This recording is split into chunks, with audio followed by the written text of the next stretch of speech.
Debugging my login and register screen in Flutter. Now, as a new user on an application, you have to register. So let's press not registered yet. Now, let me place in my registration details, like my email address of registration for this registration and my password for the registration. So let me type in tester, then register. But here in my debug console, it's saying email is already in use. This is because I've registered with this email address before now on this application.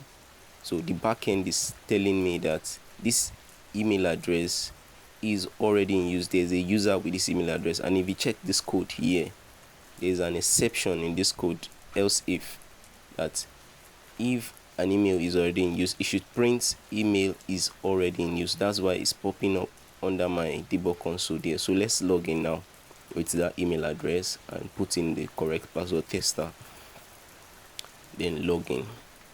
Then you can now see the information of this logged in user, the date which I created the account, which I registered the account, and the last time of login as well. The information has been provided under my debug console here, and some other information as well, like verified, if I verified the email, yes or no.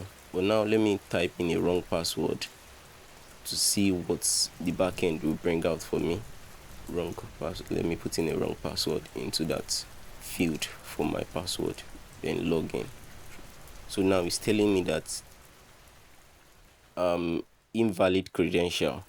Now if you check my code here as well, there's a print. If it says invalid credentials, print it out if it's an invalid information. So let me log in with the correct password again, so you can see the difference here again.